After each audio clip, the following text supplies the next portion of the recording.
The key to the cache number's inclined. Phew, they're all different.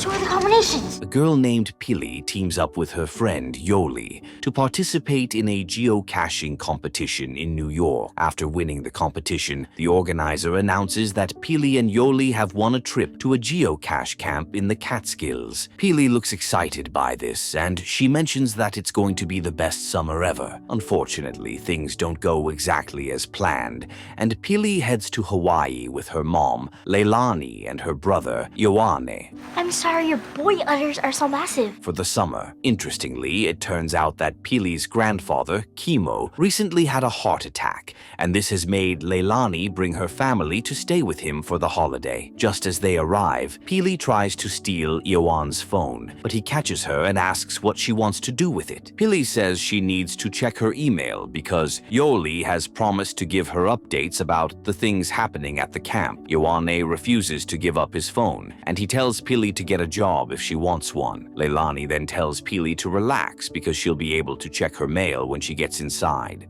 That's what you get for being salty. Pili still seems frustrated, and she mentions that Kimo might not even have a stable Wi-Fi. After they enter the house, Leilani sees that the kitchen looks scattered, and she also checks some of Kimo's mail. Kimo doesn't happen to be around, and Ioane figures out that there's no Wi-Fi in the house. Pili tries to take Ioane's phone again, and as he stops her, they start fighting. Ioane, you first. Leilani eventually tells them to apologize to each other, but they don't listen to her. As they continue insulting each other while they're looking for Kimo with Leilani, their grandfather hears them and scolds them for always fighting. Leilani then tells Kimo that he's supposed to be on bed rest, but he says that he has to take care of his land. He adds that he has been fine for the last 10 years without having anyone to tell him what to do. Leilani insists that the doctor wants him to rest, Dad, what are you doing up there?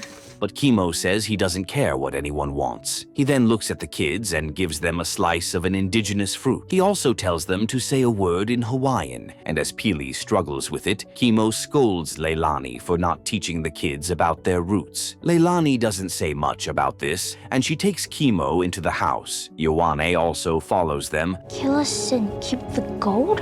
but Pili stays back when she sees an old bus, which Kimo has turned into his art studio. After entering the bus, Pili looks around and sees an old journal written in Spanish. Some of the pages also have Hawaiian post-it notes on them, but Pili doesn't understand the language. From the little Spanish she's able to translate, Pili realizes that the journal is about a treasure, and it's owned by a sailor named Monks. Before she can translate more pages, she sees Kimo heading toward the bus, so she jumps out through the window. Then what is that? None of your business. A boy named Casper sees her and asks if she's a thief, but she says she's not. As he notices that she's hiding the journal under her shirt, he asks what it is, but Pili says it's nothing. Almost immediately, Kimo shows up and asks what Pili is doing there. As she looks nervous, Casper tells Kimo that she only came to check out his cat, Mortimer. Kimo believes this and asks Casper if they're still going to do what they planned. Casper says they will, and they walk to a part of the land where they plan to bury a dead bird. After Casper buries the bird, I didn't know you, but you look like you knew how to have a great time.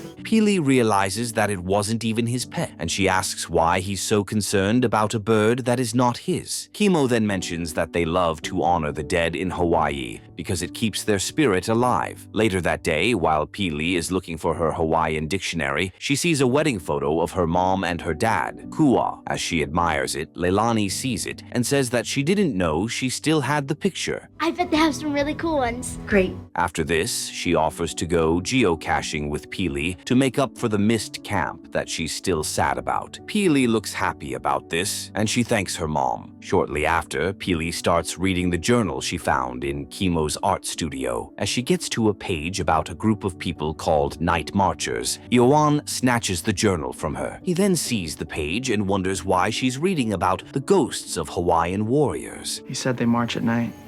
He says that someone named Bobby told him about the night marchers a while ago. Peely doesn't think Bobby knows much about Hawaii, but Eowyn talks about how the night marchers usually move at night to protect the island. As he talks about some scary signs people notice when the night marchers are around, Peely looks terrified and wonders if Eowyn is being serious. The next morning, while the kids are having breakfast, they suddenly hear Kimo and Leilani arguing about something. Leilani says she can't believe that Kimo hasn't paid his property taxes in 5 years, and he's now about to lose his house. She adds that she thinks he would be better off in New York with her and the kids. Egg whites are good for your heart. Spinach. But Kimo says he won't leave the land of his ancestors like she did. After this, Leilani angrily walks into the house and tells Ioane that they have to go out to get Kimo's medicine and a new router. Peely says she thought she'd be going geocaching with her mom, but Leilani apologizes. Ohana, what is that, Japanese? And says that they can go the next day. Almost immediately, Casper knocks on the door, and Ioane goes to meet him. Casper tries to be friendly toward him, but Ioane doesn't seem interested in this. As Casper then asks for Peely, Ioane suddenly sees a local girl named Hana walking toward the house. Ioane finds her to be quite attractive, and as she gets to the house, he introduces himself to her. Hana also tells him her name and gives him the snacks she brought for Kimo. Do what? Act like a tool? Casper eventually interrupts them while they're talking, and Ioane sounds quite rude to him. Hana scolds Ioane for this, and she tells him to just answer Casper's question politely. Ioane then mentions that Peely is at the back, and as Casper heads there to check up on her, Hana walks away. Meanwhile, Peely happens to be reading the journal, and she learns that 2 men named Robinson and Brown teamed up with monks Robinson pushed us forth. on a quest to find a treasure. Casper eventually meets her while she's reading the journal, and he sees that it was written by monks. He then tells Peely that Monks is a legendary sailor of a ship called the Peruvian. He adds that the story of the Peruvian's treasure is legendary. Peely then asks if he understands Hawaiian, because she needs to translate some notes in the journal. Casper says he's not quite good at translating the language, but that his friend, Hana, is much better at it. Anyways, don't expect an apology. As Peely continues reading the Spanish text in the journal, she mentions that Robinson and Brown decided to betray their team and steal the gold for themselves, so they lied to Monks to get him to be on their side. After they successfully secured the gold, with the help of some other trusted men, Robinson and Brown agreed to hide the gold on an island. As Peely struggles to translate the rest, Casper says he knows how the story ends. He then mentions that after they hid the treasure, Monks stayed back to guard it, while Robinson and Brown sailed back to England. Unfortunately, they didn't make it back home because a storm hit their ship and got everyone lost at sea. After this, Monks nearly got beaten to death before he was saved by an old Hawaiian couple And Monks was like, yeah, that sounds lit. who found him just in time. Peely asks about the person who beat up Monks, but Casper says it's still a mystery. He adds that Monks eventually gave his journal to the old couple as a way to thank them for saving his life. Since it's now clear that Robinson, Brown, and Monks didn't leave the island with the treasure, Peely asks Casper where the treasure is. Casper says there are rumors that Monks told the old couple about the treasure, but no one has been able to find it. Suddenly, Kimo finds them at the back, and he takes Peely inside to scold her for stealing the book from his studio. After Peely returns the book, Kimo says that it belonged to his grandfather, Before your father went to join the army. who actually got it from Monks. Peely looks surprised by this, and she asks Kimo if their family really saved Monks. Kimo confirms this and shows her a gold pendant that he kept with him. Peely asks if it's real, and Kimo says it is. Peely then asks why he isn't living in a mansion or acting rich, but Kimo doesn't think that's important. Peely doesn't seem to understand this, and she asks if Kimo didn't find the gold. Kimo just smiles at her and takes her to the island where Monks and the others first landed when they came to hide the treasure. Kimo shows her some drawings in the journal that confirm this, and she also sees the mountain where the treasure is believed to be hidden. While walking around, Peely sees one of the markers that the explorers inscribed on a rock. As she starts reading the Spanish text again, Kimo looks shocked by this, Is that where Monks went?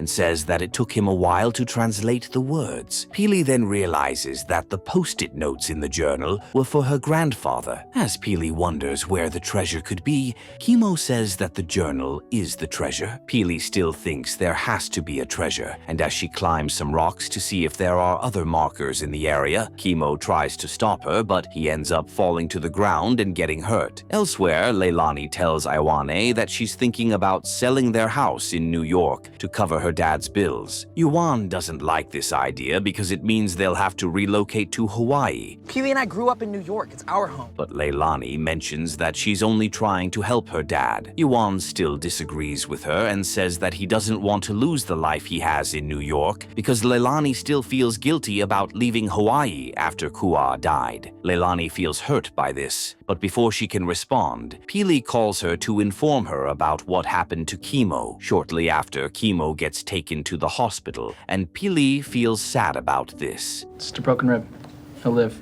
Ioane then mentions that she should be worried about her social life because they could potentially lose their house and relocate to Hawaii. Suddenly, Leilani comes over to give an update on Chemo's health. She says the doctors are keeping Chemo at the hospital for the night and that she'll have to stay with him. She also mentions that she can't believe Peely asked Chemo to take her to the island. Peely looks sad when she hears this, and Leilani tells the kids to go home. And I'm not spending my senior year stuck on this stupid island. When they get to the house, Casper comes over to see Peely, and she blames herself for what happened to Chemo. Casper says that Chemo will be fine, but Peely thinks it's going to be hard because her grandfather still has a lot of bills to pay. As she says she'll fix the situation, Casper asks how she plans to do that because they don't have a treasure stashed somewhere. Peely then gets an idea and tries to convince Ioan to look for Monk's treasure with her. Ioan doesn't believe the treasure is real, and he tells Peely that he's not interested in going on a useless quest. Peely then steals the keys to Chemo's truck and tells Casper that she's going to look for the gold herself so she can help her grandfather. Casper thinks it's risky, but he eventually agrees to follow Peely when she's ready to leave at dawn. The next morning, Peely steals Ioan's phone while he's still sleeping. Jim, I know what I'm doing.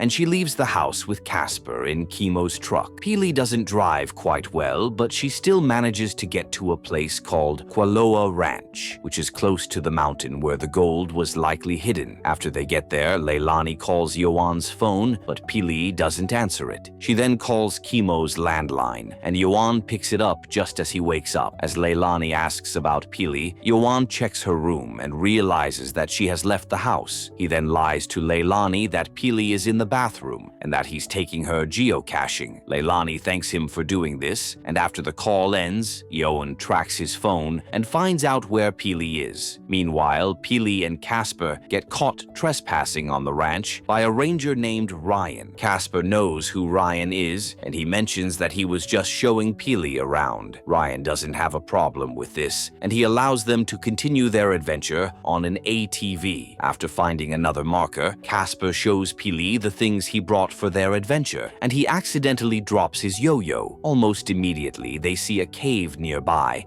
Yo, what's up? It's E. Leave me a message. And they decide to go inside to check it out. Elsewhere, Ioan gets Hana to come with him to find Peely. After telling her where Peely is, Hana calls Ryan to ask if he has seen her. Ryan then mentions that he saw Peely and Casper earlier, and that he's sure they're still around because he just tracked their ATV. After the call ends, Ioane sees Hana's application to a prestigious performing arts school in New York called Juilliard, and he asks if she's into singing or dancing. Hana doesn't seem interested in talking about the subject, and she tells Ioan that she's not going to Juilliard. When they get to the ranch, they find the ATV near the mountain, and as they look further, they see Casper's yo-yo just outside the cave. Ioane suggests going inside to look for the kids, but Hana says they can't just go in. Used to sometimes store the remains of... because the place could be a tomb. She adds that tombs are sacred and forbidden for people to enter. Ioana says he just wants to find his sister blister, but Hana mentions that they have to make an offering before entering the cave. After they do this, Hana and Iowan go inside and start looking for the kids. Meanwhile, Casper and Pili keep walking around the cave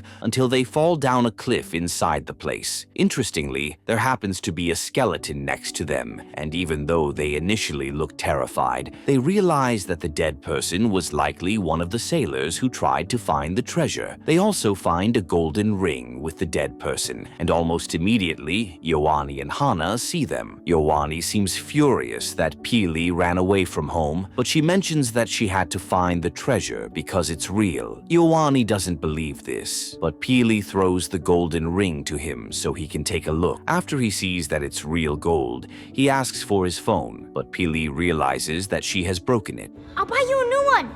With the ring we found? As she apologizes for this, Ioane sounds pissed, but Hana keeps trying to get the kids back to the top. Ioane then offers to help her, but they both end up falling down to meet the kids. After this, Pili says that according to Monks' journal, she knows where they have to go next. Hana happens to know who Monks is, and she mentions that if the journal truly belongs to him, they'll be able to get out safely. Pili then says that they won't leave unless they get the gold because it will make them rich.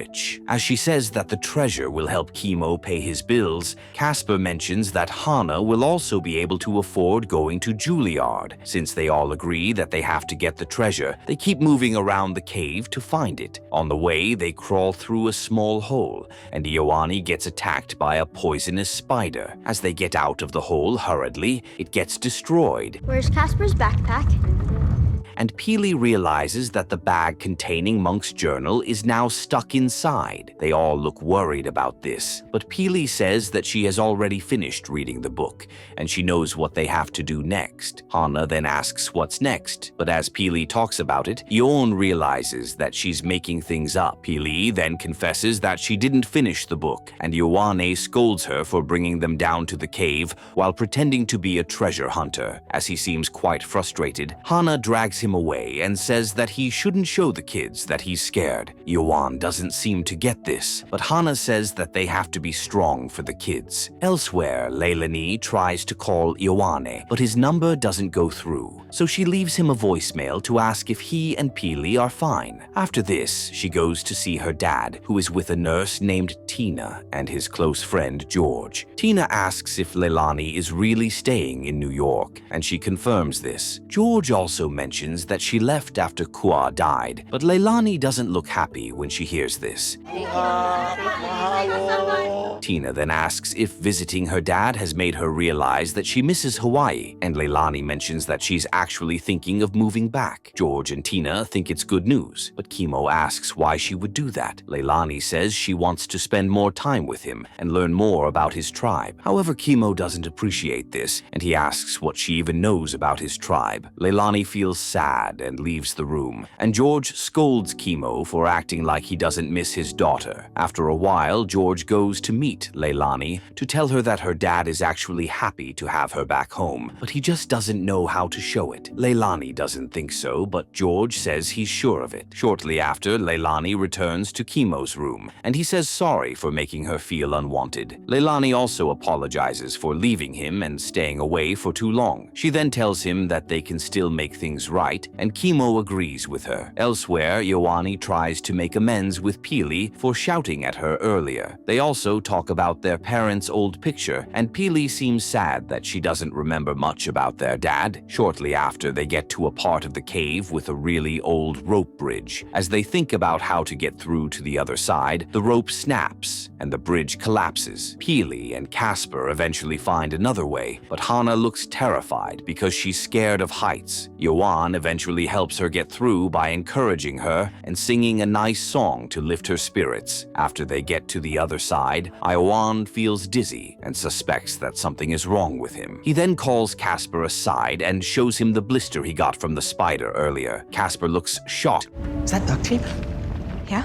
to see how huge it is, and he suggests telling the girls so they can quickly find a way out and take him to the hospital. However, Iowan says he wants everyone to focus on the mission, so he wraps the blister with duct tape. As they then continue their journey, they come across a small pool of water, and Peely remembers a quote from Monk's journal. She then mentions that the pool is a tunnel and that they have to cross it to the other side. After they do this, they end up in another part of the cave, which is similar to one of the drawings in Monk's journal. Peely says they're in Ground Zero, and as they look around the place, they see a way out that leads to a pool of water just below the mountain. As Casper and Peely then start looking for new clues inside the cave, Hana sits with Ioane, and he tells her that if they find the treasure, she has to send her application to Juilliard. Hana then says that her decision not to go isn't just about money. She adds that Hawaii is a big part of her, and she doesn't think it's worth leaving just for a shot at singing. She also mentions that she thinks leaving will make her uncomfortable with who she is. You better mail that application into Juilliard.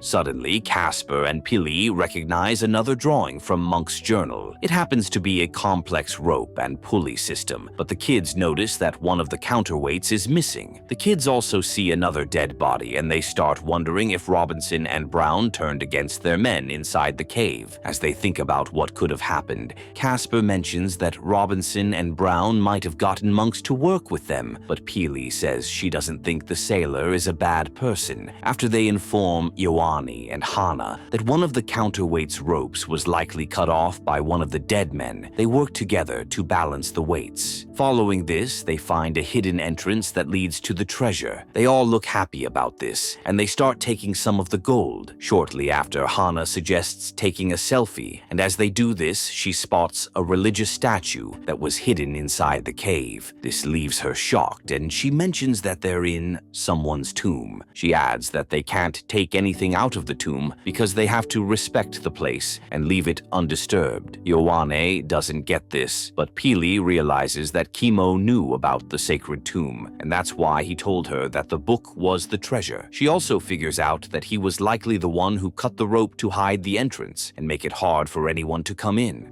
He kept this place a secret, out of respect. Coincidentally, Leilani tries to call Ioane again, but his number doesn't go through. As she then checks his last recorded location, she sees that he's in Kualoa Ranch. She doesn't seem to get this, and as she asks Kimo why the kids would go there, he realizes that they went to look for the treasure. Leilani looks shocked by this, but Kimo says he didn't think Peely would actually go to the mountain. Leilani cannot believe that the kids went there because of a fake treasure, but Kimo says it's real. He adds that when he found it, he realized that the cave was sacred. He adds that Monks also realized it, but he was attacked by the night marchers. As Leilani hears this, she quickly heads out because the kids are in danger. Back in the cave, Hana keeps telling the others that they can't take the gold because it's like an offering to the person whose tomb they're in. Peely and Casper drop everything they had already taken, but Ioane starts picking up some for himself because he doesn't believe that a dead person can still have control over the treasure. Suddenly, they hear a strange sound outside the cave, and all the lights in the room go off before turning blue again. As they look scared, they quickly run out of the cave while wondering if the night marchers are really coming for them. Peely then knocks down one of the counterweights to make it hard for anyone else to find the treasure.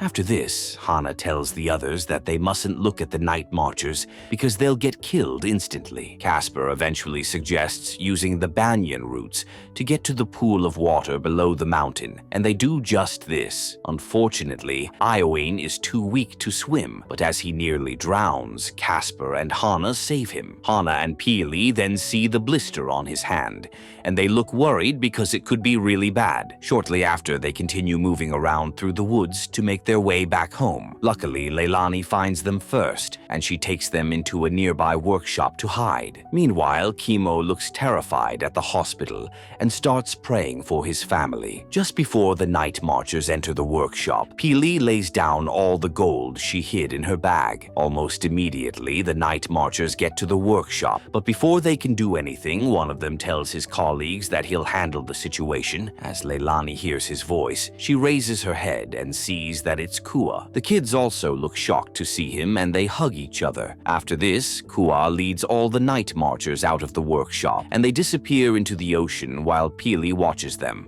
Or you could be better about keeping it out of the way. The next day, the kids go to the hospital to see Chemo, and Leilani mentions that they mustn't tell anyone about everything that happened. After this, Peely asks why they didn't get killed, even though they looked at the night marchers. Chemo then mentions that the night marchers recognized them as family because of Kua, and that he was the one who saved them. After Peely returns Chemo's gold pendant to him, she asks what really happened to Robinson, Brown, and Monks. Chemo then mentions that Robinson and Brown turned on each other because they didn't want to share the treasure. As they kept disturbing the tomb with their fight, the night marchers arrived to take them down. Monks then jumped out of the cave just as he heard Robinson and Brown getting tortured by the night marchers. Peely then asks if Monks was a bad guy, but Chemo says he wasn't. He then returns the pendant to her and says that she can keep it. Shortly after, Chemo gets discharged, and after he fully recovers, Leilani tells him and her kids that even though she has been the one making most of the impactful decisions in their lives, she now wants to get them more involved. She then talks about their current situation and mentions that they have to make a decision on whether Chemo should move to New York with them or if they should sell their house and move to Hawaii.